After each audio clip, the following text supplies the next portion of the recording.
Okay, I am going to tell you about the Red Oak Rain Garden, which is a project that I have now been working on for almost over 14 years. And my intent for today is to talk about these lessons learned and give you the benefit of some of the mistakes that we've made and some of the things that we've learned to prepare you. So if you do a project like this, then you can have the benefit of our knowledge and things that we've learned as we've gone along.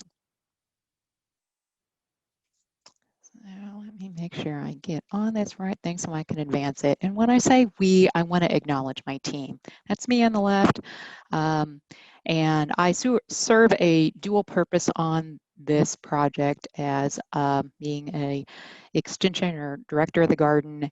And I'm also a master gardener, so I'm a lead for the master gardeners for this project. Three folks that were from my staff that are Kate Gardner, Lane Kanoki, and Tony Heath that serve those roles that you see there. But I also want to highlight Karen Folk, who is our lead master naturalist on this project. And this project is a combined project from the Champaign County Master Gardeners and the East Central Illinois Master Naturalists. I also am going to highlight the Illinois Indiana Sea Grant, which I'm affiliated with, and of course I work for Illinois Extension, so just highlighting those that pay my salary, always important. These are the things that we're going to cover. I'm going to give you a little bit of background, and then we're going to go into a deep dive into the lessons learned, highlighting the design lessons, and then, because this is an extension project, the engagement lessons, the outreach education lessons that we've learned as doing this project. And then lastly, I want to give you some additional training and resources for that you could use in your own projects, be in your home or larger ones like this project. That background. So I thought it'd be a good idea to define what a rain garden is.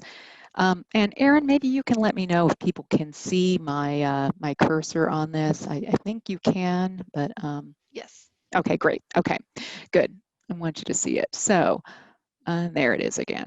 So a rain garden is this shallow basin that you see here. The reason that we have this shallow basin is because we're trying to capture rainwater, stormwater, snow melt. And as it falls, catch it where it is, and then soak it, allow it to soak in this process we call infiltration. And that has a lot of ecological benefit.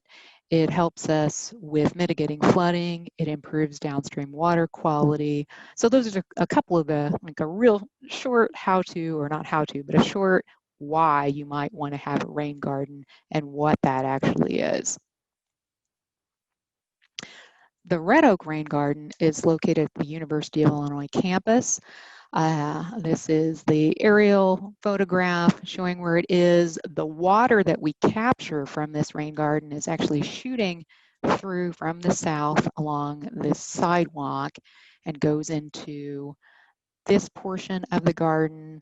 There is a pipe underneath this sidewalk, and then the garden continues on under these trees. It was originally built in 2006. It was part of a student faculty project that was done by Professor Tony Indris's Natural Resources Environmental Sciences class. Here are some students hard at work building the garden. A lot of stone went into the garden. Just want you to note that. And then this is a picture of the completed rain garden back in the fall of 2006. Now, the next two slides that I'm going to show are then spanning over 14 years. So this is what it looked like in May of 2019. This is before the renovation project that I led. And as you can see here, there was a lot of weeds, a lot of overgrowth. There were some shrubs in the garden, and they did very, very well. The native plants that were installed did not do so well for a number of reasons, but weeds, as weeds do, did extremely well. So the next slide, I'm going to show you what this exact same, well, very close to the same view in the fall of that year. No, that's wrong. This is in the spring, summer of 2020. So this is after the renovation and with first year of growth.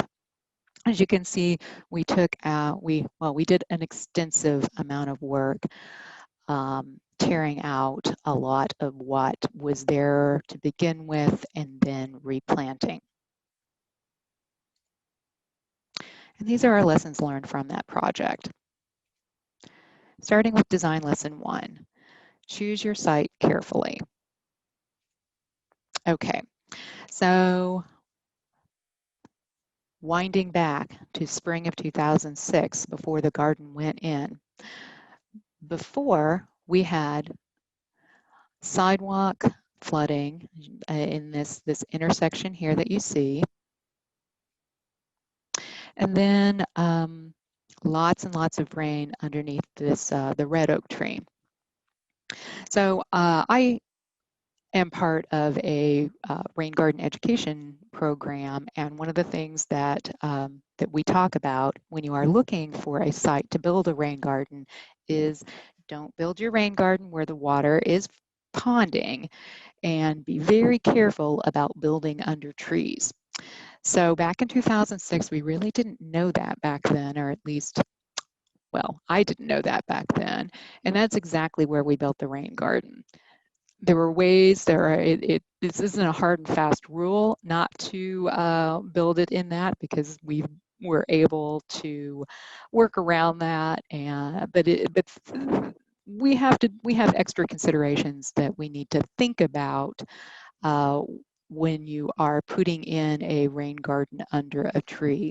With this particular rain garden, as many of you may know, red oaks don't like to have their feet wet. So part of what this rain garden accomplished was a way to move that water away from that tree. And that was a really good thing for it. But we had to be really very careful with excavating so that we didn't damage this tree. There's also another tree that's out of the frame of this photo. There's a sycamore that really does like to have water. So we made sure that the water would land much more under that sycamore, but still there had to be a lot of things done to ensure that we didn't harm those trees. And I'm happy to say the trees were not harmed, so we were able to do it, but we had to enlist some arborists to make that happen.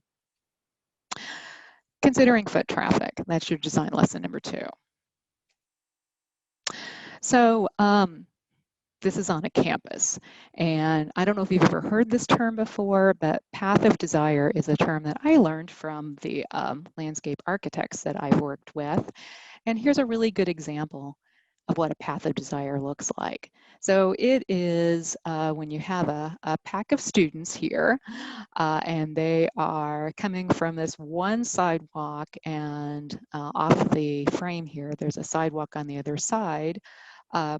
People, not just students, like to take the most efficient route from A to B, and that is oftentimes right through the path of a rain garden. And even in the wintertime, they will take that path even through the snow, which is astounding to me, because I would think that you would spend the rest of your day with cold, wet feet. But this idea of efficiency in walking in path of desire is so strong that overrides, I guess, the threat of cold, wet feet. So we could see that that was even going on in winter. So this was winter of 2017. There is a, and just to kind of orient you here, that's that red oak and that's that sycamore that I was talking about. So there's another path of desire that was around the red oak. There had been this berm that was around the red oak. And so when we were considering a redesign, one of the things that we did in this project was really figure out how we could have a more direct way, or a more kind of approved way for people to be walking through this area. So that's our overview plan of the redesign, and there is a sidewalk here, and this was where that berm was. So this is a sidewalk that was planned for that kind of foot traffic, and then this is a bridge that's planned that will go through the garden.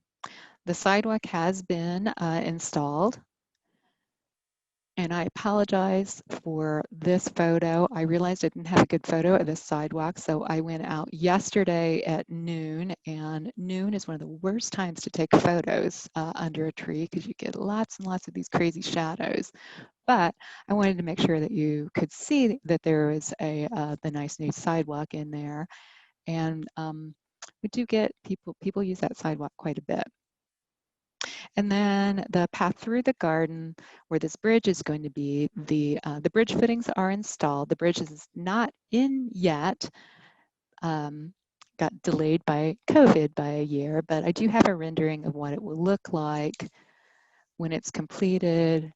Hopefully in June of 2021, this is what the completed garden will look like, with much more of our vegetation grown up by that time. But you can kind of tell. I think it's really easy to say, well, you know, why don't students just go around this thing? I put myself in as a pedestrian walking through there, and I wanted to do the same thing too. So the boardwalk, I think, is going to be a really nice addition, and it's also going to be a great way for people walking through here to be able to feel like they're immersed in the garden, and on a college campus that, you know, you have the reminders of civilization with all of these cars and more city type things. It will just, even if it's for a minute or two, you can just kind of convince yourself that you're actually in a woodland area. So I don't know about you all, but that's the kind of thing that's good for my mental health. All right. Design lesson 3, designing with maintenance in mind. This is going to be the bulk of what we talk about, because it was the bulk of what my team and I discussed for a long time. Designing with maintenance in mind for us, as we were the designers, and we were also going to be the people that were caring for the garden. So we wanted to make sure that whatever that we put into this garden, we were going to be able to take care of. But we wanted to balance that with biodiversity, because we want to be able to support pollinators throughout the seasons. So in the beginning, back in 2006, I mentioned that stone that the students were installing. This is a very stone-centered design. Back in 2006, designers used a lot of stone for rain gardens, because a lot of the rain garden designs originated from the Northwest, so like Oregon and Washington State. And the stone may work much better in that part of the country. In this part of the country, especially under a sycamore tree, it just didn't hold up well at all. This is that sycamore tree, and sycamore trees are very beautiful trees, and this is such a beloved tree, but they shed so much bark and sticks. There is just no way of keeping up with that, and it fouled up the stone over the years, and just kind of impossible to keep clean. So I'm going to kind of like show that one more time to you, so you can kind of see the difference from 2006 and then 2017. So when we had to go in and renovate it, we had to start by taking out all of that stone. If we were all together, I would ask you to, maybe actually we can still do that in the chat box. No, because you can't really see all of it. Well, I would ask you to guess how much stone we had installed, and I'm just going to tell you, it's 60 tons. So as part of renovation, we had to use pretty big, heavy equipment to take out that 60 ton of stone. And then we also had landscape fabric underneath the stone, and landscape fabric is useful in many things, but I guess I'm not that convinced that landscape fabric was going to be something that was really helpful with keeping the area weed free, because if you're under a sycamore tree, for example, or in any other place where you could have any specks of dirt, you're just going to have landscape fabric, stone on top of it, and then soil, and then still have weeds. So there wasn't really all that much point of that. So although there is a little bit of stone in the renovated design and there is landscape fabric under that, that's the only amount of landscape fabric that we used for the renovated design. So I'm going to start talking about layers. And because we did this big excavation, we decided that we were going to put in an engineered soil mix. And this is a pretty big area. We added the soil mix that had native soil, so was it 70% sand and 15% native soil and 15% compost. And then we added a sprinkling of a mycorrhizal inoculant in order to have a better soil aggregates, which helps to promote infiltration, so it would soak in better. And this mix that we put in there, and the mycorrhizal inoculant, boy, well, this is what it looks like now. The plants love it. They absolutely love it. They just thrived so well in this, and it really exceeded my expectations with an engineered soil mix.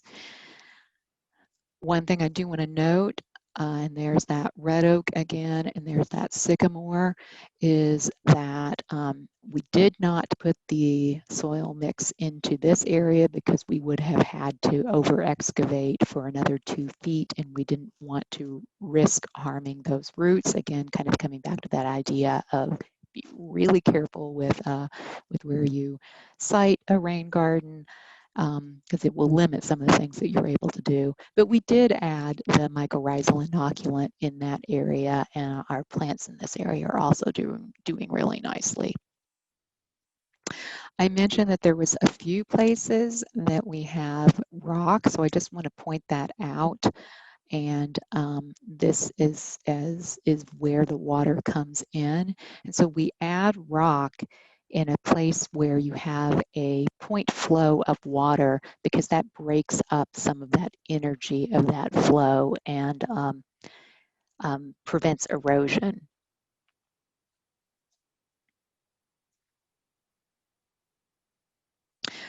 Before I go on, I do want to note what I have written on here, that our planting plan was based on this book. It is probably my favorite book in the whole world, called Planting in a Post-Wild World by Thomas Rayner and Claudia West. So it really does a great job of laying out what I'm going to talk about for designing with maintenance in mind. And we wouldn't have been able to come up with this design without Rayner and West's work.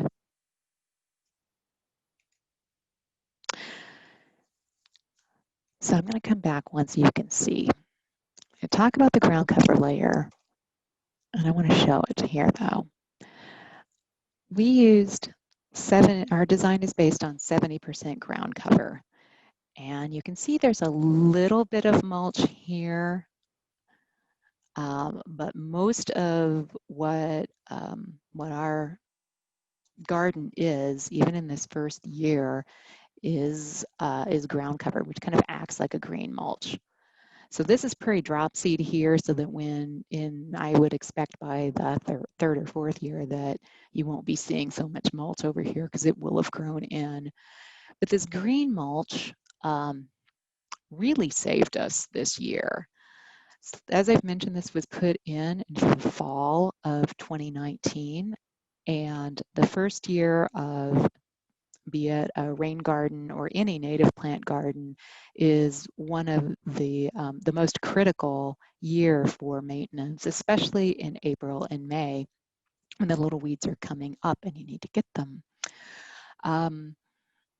And April and May of 2020, I had 0 students on campus that could volunteer, and our wonderful extension volunteers weren't cleared to work in the garden. So this entire garden was cared for by myself and one of my staff members, but we would have never wanted to put this garden under that kind of, or this garden design with the green mulch, heavy ground cover under that kind of a test. But I really think that it passed that test with flying colors. So it was not a test I would have wanted to do, but I'm really glad that we designed it in this way.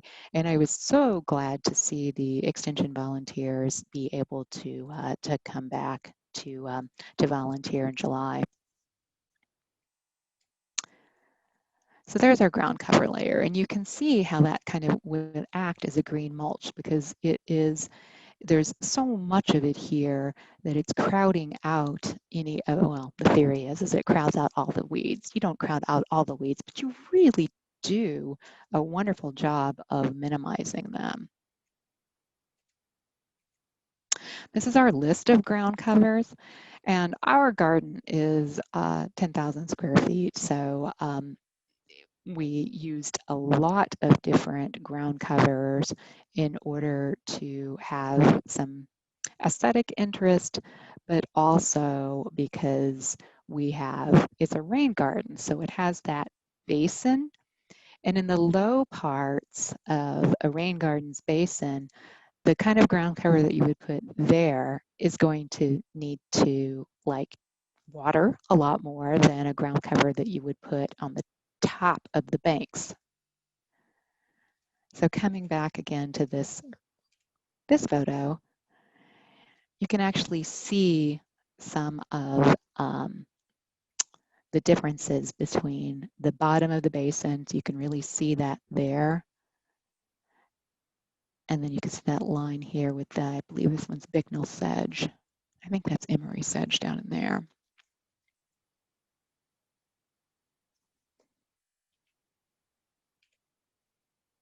We have the full list of all of our plants at our website, which is at redoakraingarden.org.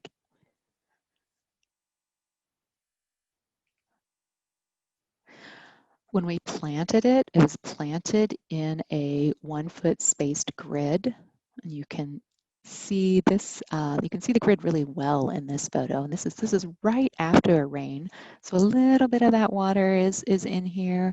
And in that low part of that basin, just as I was talking about, this common rush is the ground cover that is going to that likes the wet feet the most.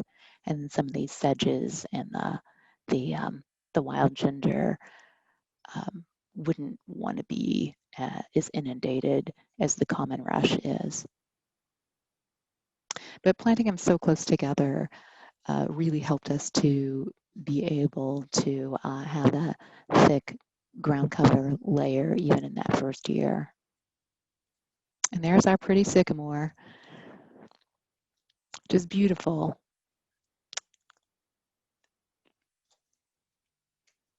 Okay, here's just a close-up of the variety of ground covers with our sedges right next to the wild ginger, which I do think is one of the most beautiful ground covers for shade. I have it in my own backyard, and it does its thing in such a wonderful way without needing much help from me, which is exactly how I like my garden to be with my busy schedule. Okay, we're going to move on to the structural layer. And the structural layer are these kinds of plants that that are taller. You don't have as many of them. I think we only have about 10% of them in our garden. It does include the trees. And shrubs. So here's our list. I don't think we have the trees on here, but we do have the list of all of our shrubs.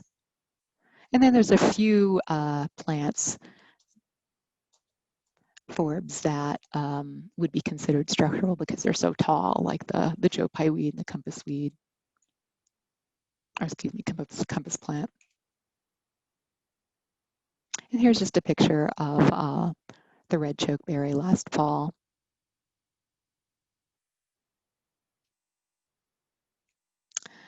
Lastly, I want to talk about what we call, or what West and Rayner call the seasonal layer. And when I first ever started planting native plants in my own backyard, these are all the kind of plants that I bought, and that was my entire garden, because they're the really showy plants, and they're the plants that when myself, before I learned about rain garden design or native plant design, when I'd go to a native plant sale, I would be really, my eyes would be dazzled by, say, like the butterfly weed and all of these really beautiful plants. And then when I put them into my own native plant area in my backyard, it quickly just got out of hand and was very difficult for me to manage. When I learned about the concept of having a really good matrix of ground cover, I took many of these out, installed ground cover, kept a few of them, and it just kept it so, made it to be a much more manageable thing. These are really important, and these are selected for their color, their beauty, and also because they are oftentimes represent what you would call kind of an iconic representation of the kind of biome that you're mimicking in a garden. So a really good example of that one is, say, like purple coneflower with a monarch butterfly on it. When you kind of, when you think about what a tallgrass prairie is, and you close your eyes, for me, a coneflower with a butterfly on it might be the thing that you kind of think of. And so you don't really need that many of them to evoke that feeling and the benefit ecologically. Um, but still keeping it so that it can be manageable for people that are needing to care for it. I hope that made sense. Thomas Rayner and Claudia West explained that really well, and that is all in their book. But I want to go back one slide just to say that when we planted these, we planted the ground cover first, and then our shrubs, and then our seasonal layer last.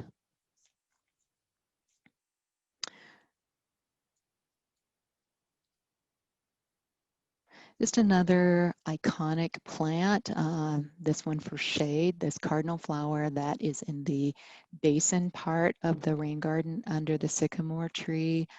Boy, this is the first year for this Cardinal Flower, and it just couldn't have been more beautiful. It really just surprised me with how gorgeous it turned out. The color is so vibrant. And it really just kind of a showstopper. And there didn't need to be very many of them. Again, this is like 20% of our vegetation is the seasonal layer to really have that impact. I'm going to just give you a little sneak peek of what we're going to be expecting next spring. This is what we're calling our seasonal layer 2.0. We limited the number of our seasonal plants and used what we're calling an adaptive management plan to add in biodiversity over time as we feel like we can manage to do so. So one of the ways that we are adding in biodiversity in our plantings is by planting plants that will bloom earlier than ones we have right now. So we're putting in all of these beautiful ephemerals to be the first bits of color that you'll see in the spring garden. And of course, because they are going to be helpful to the returning pollinators. The last one on here, if you've noticed that one and you said, really, a tulip? We're calling it an ephemeral, but a tulip is not going to be so beneficial for the ephemerals, but it is an orange tulip and will have a great base of Virginia bluebells, and sometimes it is okay to have orange and blue as your main thing if you are planting a garden on the University of Illinois campus. What I've always heard is that if you have at least 70% native plants, then you are doing very well. We have, I think it's something like 98%. So we felt that that was worth it to add that one in. We are also going to put a few more forbs in.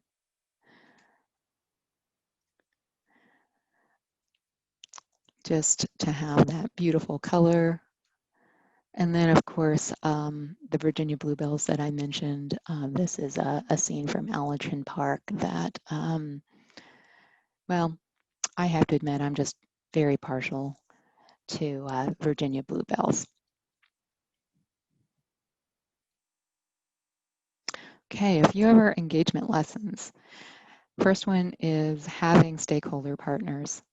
When we decided to take on the renovation, one of the first things that we did was hold stakeholder input sessions for a campus that was inviting students, faculty, community members, so that we could get some input on the kinds of things that they wanted to see with the renovation.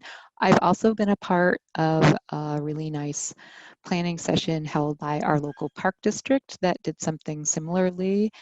And it was really nice as a community member to attend that kind of session, because you feel like you get to have a say in the kind of landscape that you will be part of your neighborhood. For our particular session summary, these were the elements that they wanted to have included into the garden. And we did that. We also have had a lot of partnerships to make this garden happen. All of these things, the work that we did was not cheap, so we needed to have really great support from our student sustainability committee that did the major funding for the renovation. We had partnerships with facilities and services and our housing departments and our landscape architecture and other campus departments. But then these folks on the left, of course, the Champaign County Extension Office were just we couldn't have done this work without them. And of course, the Master Gardeners and Master Naturalists and some of our other donors and supporters, including the Audubon Society. Lesson 2 is inviting service learning. So because we have students and community volunteers, and we recognize that native plants are new for many of them, we really wanted to be able to have a great partnership with the volunteers to train them about the particular plants that we were using, train them on, for these students, for example, our students needed to even know how to plant a plant. So we worked with 3 different academic classes, and here's our landscape designer, Lynn Kanoki, talking with them, and there's an instructor who's now working for Extension, Erin Harper, talking with the students.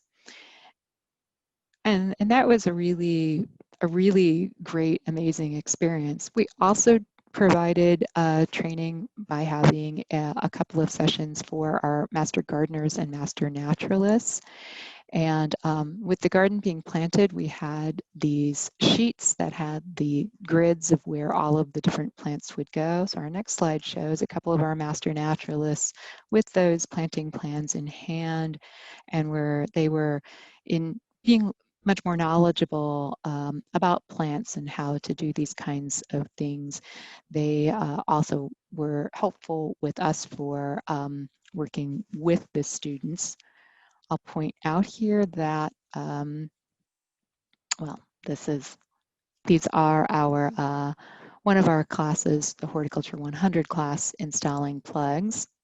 So as you can kind of see, and I think our next slide shows it much better, we used a planting grid for planting these 1 foot on center plants. And with this class of about 30 people, the planting grid, that the drilled holes that were drilled, which we thought we had enough of them, 30 students come, and within 15 minutes, everything that could have been planted for the plugs that we had were already planted. So we quickly realized that we really needed to get ahead of these students because they were fast. And so Lynn Kanoki drilled and drilled and drilled. And at some point we realized we needed to bring in more drillers. So this team of 4 gentlemen were our backup drillers, and that's Lane is in this one as well.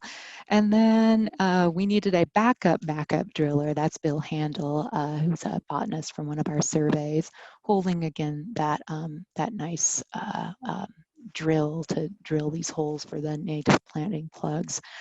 And by the end of it, I think we really figured out how to have enough holes drilled for when our wonderful volunteers would come.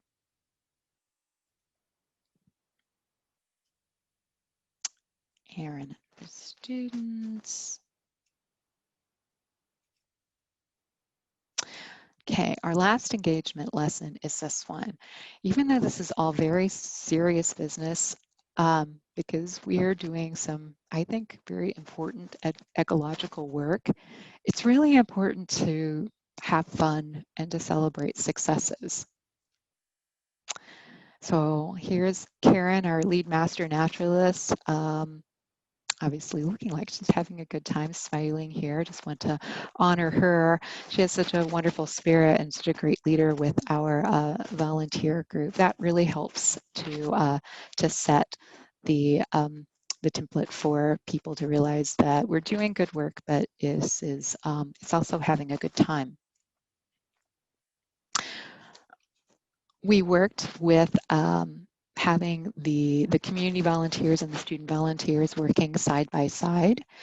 And boy, I just have to say that for myself, that was one of the more gratifying things about this garden build. Was at one time we realized that we had four generations all out there at one time working together. I will give you the secret of having Gen Z and all the way up to baby boomers working together, and that secret is the Guardians of the Galaxy soundtrack. I don't exactly know why, but the millennials and Gen Z love that movie and love that soundtrack, and all the songs from that soundtrack were from the 70s, so all the baby boomers knew it from the first time around, and it really kind of set the tone, and I don't know if it all would have went as well if it wasn't for those songs. This is us just celebrating the last plug. That's me in the middle here. Very, very happy to have the last plug done. One of the things that we realized after the garden was built last fall, we worked with a historian and we realized that the sycamore and the red oak were 100 years old. And so we decided to have a 100th birthday party for what we were calling the Rourke twins. And Rourke is the red oak rain garden. And here's our little crew.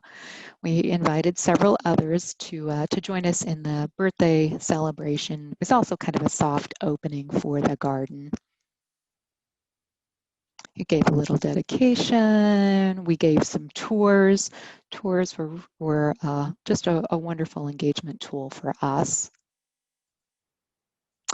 And we had celebration cupcakes that were made with some of the things that you would have that are in the garden. So I believe the one on the left is actually made with flour that we made from the red oak's acorns. And on the right, this one is spice bush, and there's some spice bush shrub that is in the garden. So going forward, I think I mentioned a little bit of what our April and May were like, and everyone is adjusting to Zoom, including all of the Monarch Caterpillars that we found in the garden, and we have a lot of them. Again, this is that engineered soil mix really supported the native plants so beautifully. The butterfly weed Asclepias just did beyond our expectations, and we had lots and lots of these caterpillars.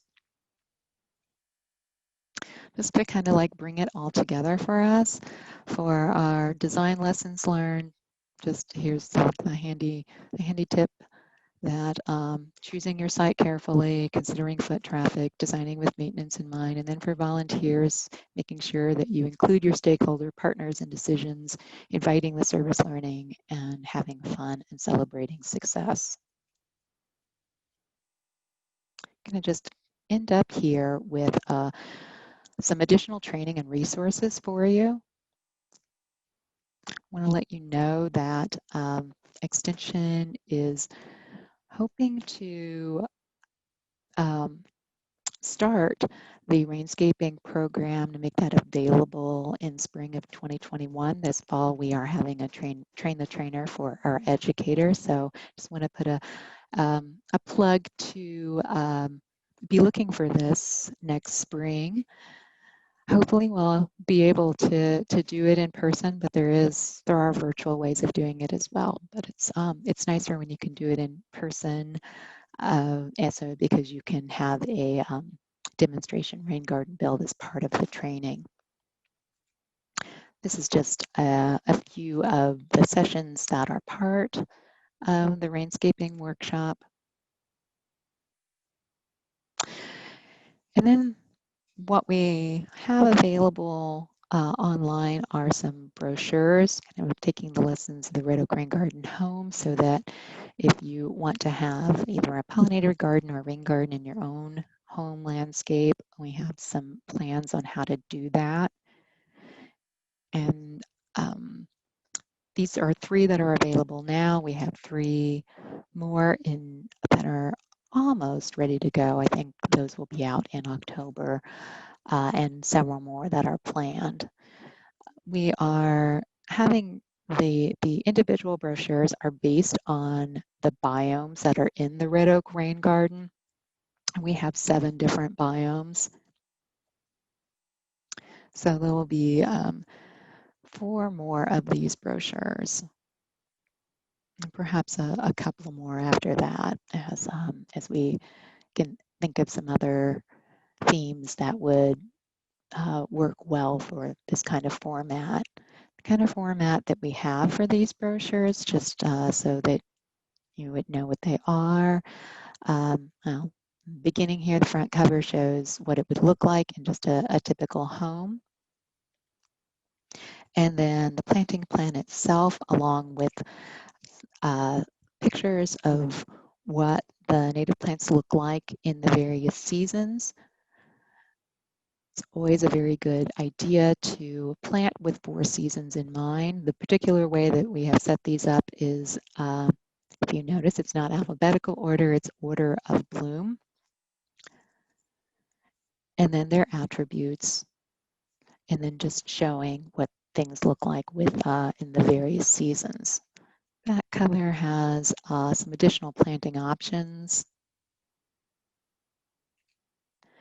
And then I just want to kind of go over for our last few slides what this particular garden would look like in the 4 seasons. So this was our spring, this is summer, this is fall, there may be a jack-o'-lantern in there, and then winter.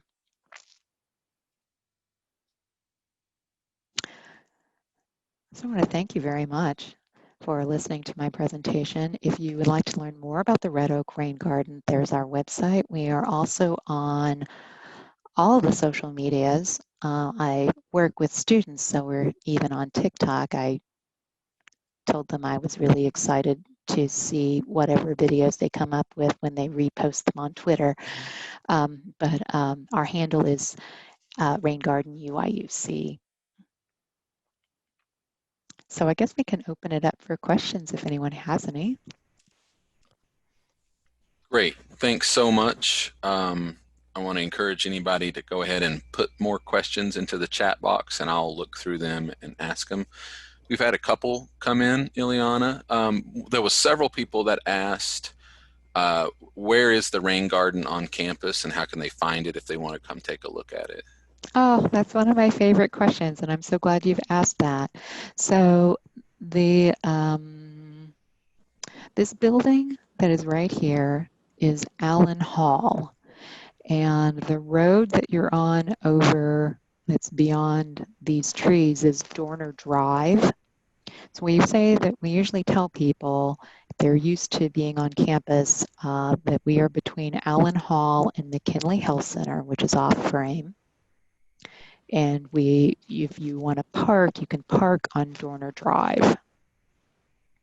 So the building that's across the street from here is the Plant Sciences Lab, if that helps put it into some perspective. And I may have to go back through everything. Sorry, that's probably not pleasant for you all to see. I want to show from the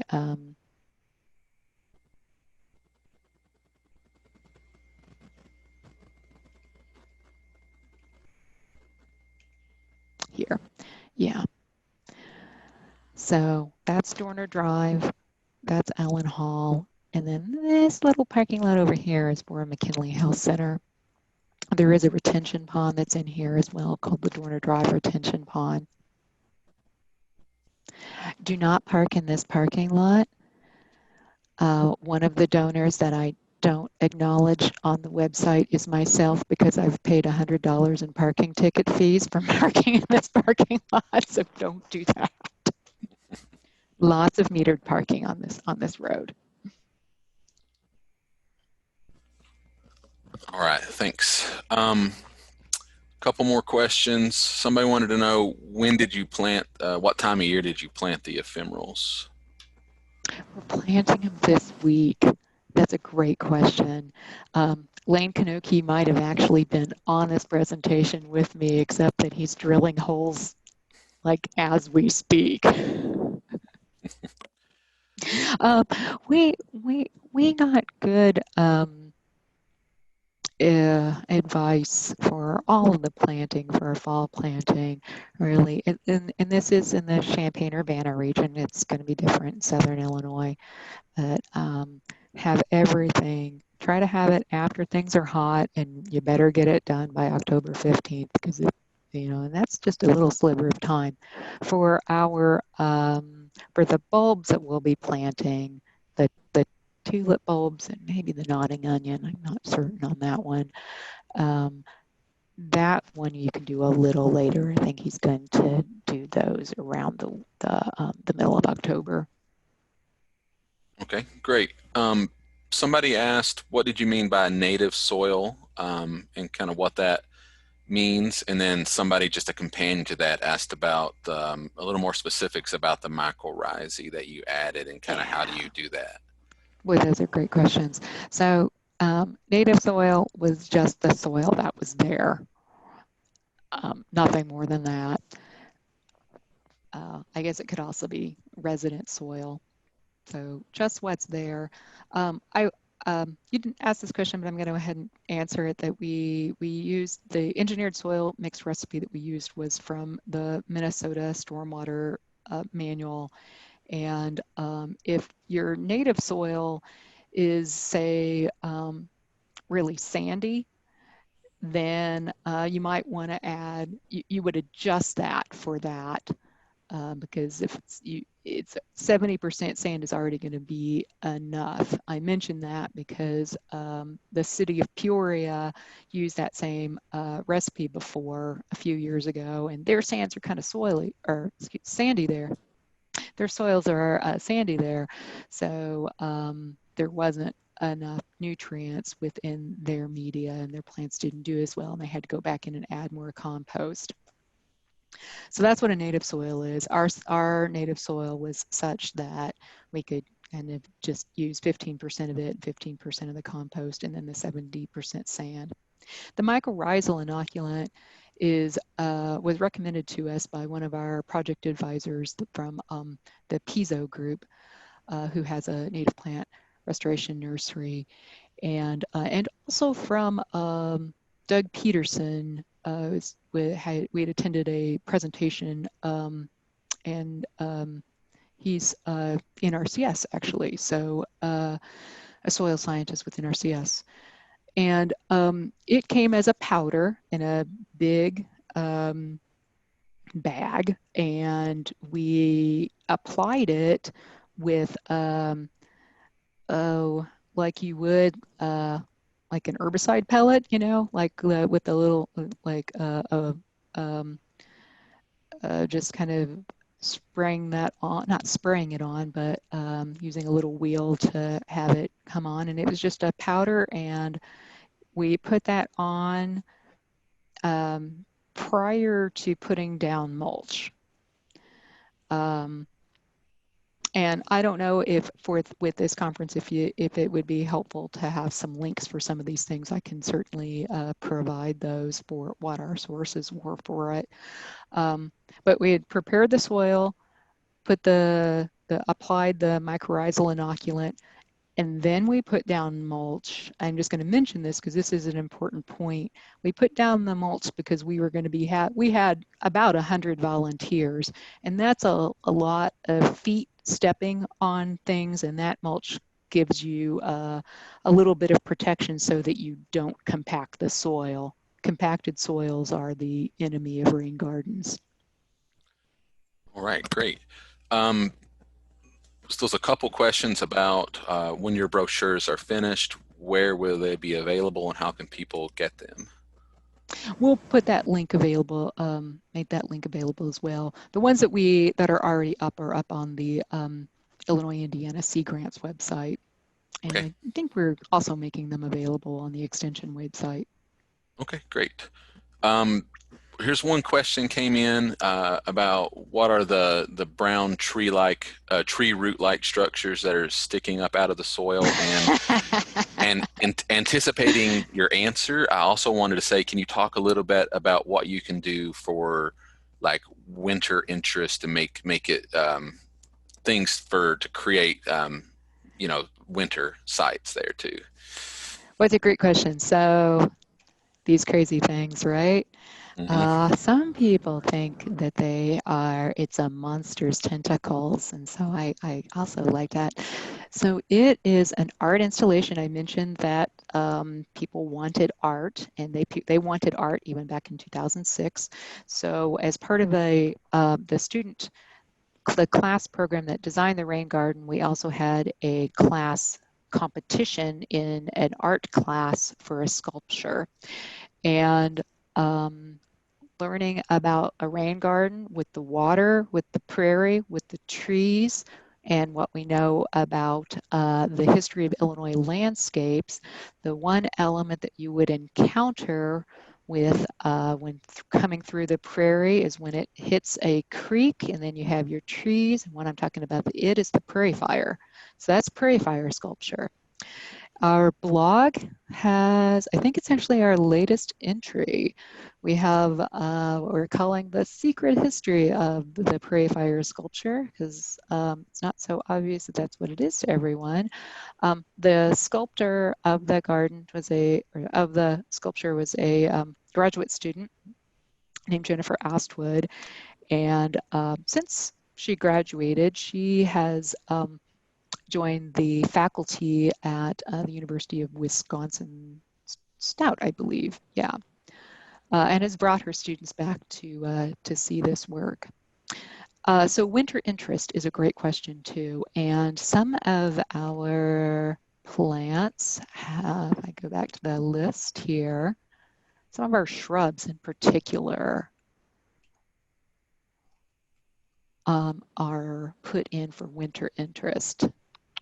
Whereas some of the, one of the ferns, yeah, one of the ferns. So we do have Christmas fern, which will stay green supposedly through the winter. But it's really the shrubs, I think, that provide our winter interest. And one of them in particular is the red twig dogwood. Which likes to have wet feet, and I don't have a photo of what red twig dogwood, also really difficult for me to say, looks like in the winter, but it's so striking because the bark itself is this brilliant red, and then you can imagine with a cover of snow how gorgeous that can be. There's also this winterberry, and then of course just having the trees themselves with the cover of snow. It's still really pretty in the winter. On our website, we have a gallery, and we do have the gallery set up so that it shows pictures in various seasons.